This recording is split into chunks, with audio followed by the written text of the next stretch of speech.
अस्सलाम वालेकुम नाज़रीन, एनडीटीवी न्यूज़ के साथ मैं हूं ताहा खलील। इस वक्त हम लोग मौजूद हैं Karachi water and sewerage corporation पे। हमारे साथ मौजूद हैं पीपल्स लेबर यूनियन के जनरल सेक्रेटरी सैयद मोहसिन रज़ा साहब।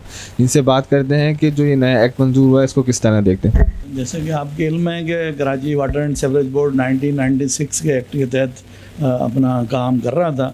शहरियों को हिफ़्ज़ान सेहत के उसूलों के मुताबिक पानी मुहैया करना और सेवरेज के निज़ाम को बेहतर अंदाज में चलाने का। अभी एक नया एक्ट मंजूर किया है वर्ल्ड बैंक की यहाँ पर, वर्ल्ड बैंक की ख्वाहिश पर। वर्ल्ड बैंक की ये ख्वाहिश बहुत पुरानी है। वर्ल्ड बैंक ने $1.6 बिलियन जो है वो स्टडी के नाम पर दिए, और वो जो स्टडी के नाम पर उन्होंने ये भी डिमांड रखी थी कि जी एक बोर्ड इंडिपेंडेंट होना चाहिए। तो अभी इसके एक किताबचा अप्रूव करा दिया है, और उसमें जी अगर कोई वाल टेम्परिंग करेगा तो 2 लाख रुपए जुर्माना हो जाएगा।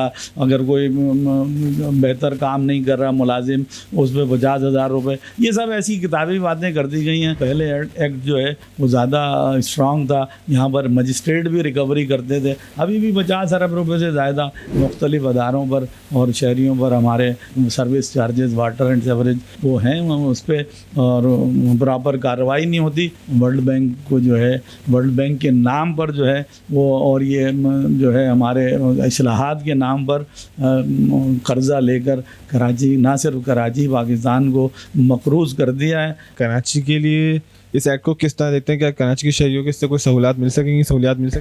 देखिए उनको जो हमारा K3 बना उसमें सिर्फ 100 मिलियन गैलन पानी लाए, और ट्रीटमेंट का उसमें जो है वो कोई ऑप्शन था ही नहीं। K4 की सिस्टम बड़ा गंभीर सूरत हाल है, काफ़ी सालों से चल रहा है K4। स्टडी भी होती रही इसकी, और इसके 4-5 दफ़ा इसका इफ्तिताह भी किया।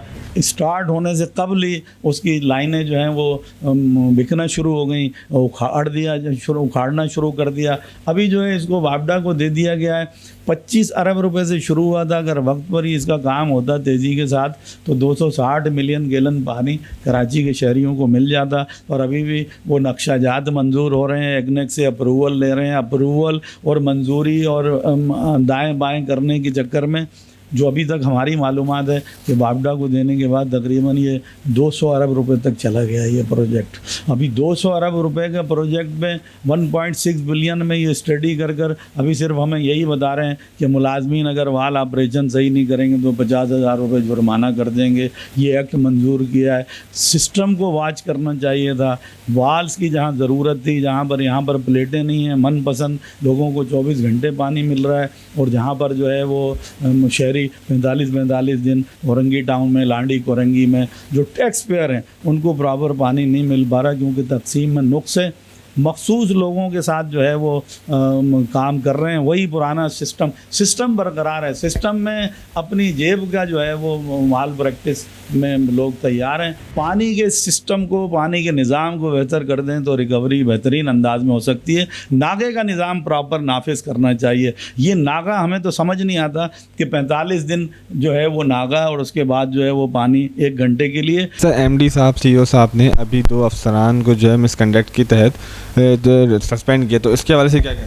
हमारा एक PS2 का पंपिंग स्टेशन है कोरंगी में, जिसमें लांडी कोरंगी और जमशेद टाउन का सेवरेज का पानी जो है वहाँ से जाता है। और पहले उसको वो महमूदाबाद लाते थे, ट्रीटमेंट प्लांट था एक, अब वो तो बिल्कुल तबाही की तरफ चला गया है, कब्ज़ा हो गया है वहाँ पर। सुप्रीम कोर्ट ने बाकायदा वो आर्डर दिया कि इसको खाली कराया जाए। बजाय खाली कराने के उसमें मज़ीद आबादियाँ होती जा रही हैं, तमाम तर सहूलतें जो हैं वो हमारे यूज़ कर रहे हैं। तो वो PS2 को जो है अभी वो उसमें हमारे अफसरान जो इससे पहले चीफ इंजीनियर थे सेवरेज के, उनको प्रेशराइज़ किया गया कि हैंडिंग टेकिंग ओवर करें। वो बराबर में जो एक फैक्ट्री के निजी मालिकान हैं उनको 55 साल बाद उन्हें याद आ गया कि उनका जो है ज़मीन का टुकड़ा वाटर एंड सेवरेज बोर्ड ने कब्ज़ा किया हुआ है, जबकि ये सरासर गलत है। 67 में जो है उनको अलाटमेंट हुआ था, और हमारा प्लांट जो है 1960 में बना, और KDA ने इसको तामीर किया।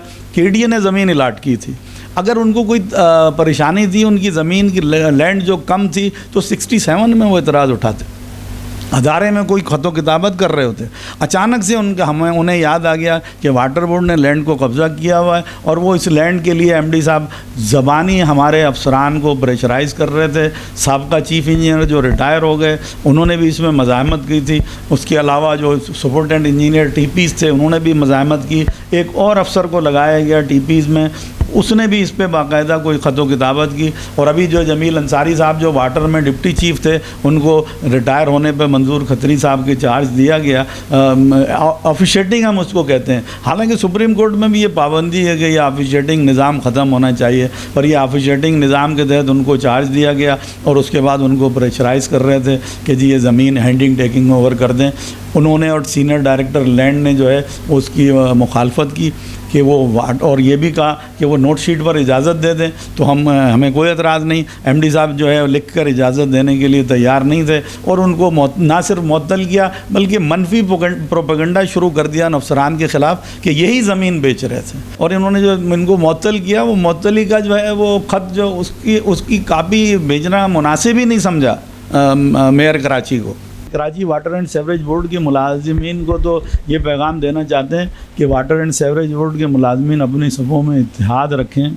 ये जो चुटकुले छोड़े जाते हैं मुख्तलिफ़ यूनियनों की जानिब से कि जी मज़ाफ़ाती भर्तियाँ नहीं होने देंगे, सन कोटे की डिमांड करें, आपको बिल्कुल अपनी डिमांड अपनी रखनी चाहिए। CBA ताकतवर तंजीम होती है, मुलाजिमीन के नुमाइंदे होते हैं, वो अगर एहतजाज करके ही काम करेंगे तो फिर तो हमारे जैसे अपोजिशन वाले फिर क्या काम करेंगे। असल आवाज़ उनको उठानी चाहिए थी कि ये एक्ट जो मंजूर हुआ वो गवर्नमेंट के ख़िलाफ़, गवर्नमेंट ऑफ सिंध के ख़िलाफ़ बड़ी शिद्दत से बात करते हैं और ये बात भूल जाते हैं कि उनके ही गवर्नर साहब ने जो है इस एक्ट पर साइन किया था। और जो ये एक्ट है वो साबका दौर में हमारे चेयरमैन थे मेयर कराची डॉक्टर फ़ारूक सत्तार साहब, उन्होंने इस एक्ट में तरमीम कर पूरे सिंध का जो है वो बिल मंजूर किया था कि पूरे सिंध से जो है वो वाटर एंड सेवरेज बोर्ड में लोग मुलाजमत कर सकते हैं। IBA के टेस्ट पे मुर्दाबाद जिंदाबाद कर रहे हैं, ये सुप्रीम कोर्ट का फैसला है। वो काम और वो आवाज़ उठाएं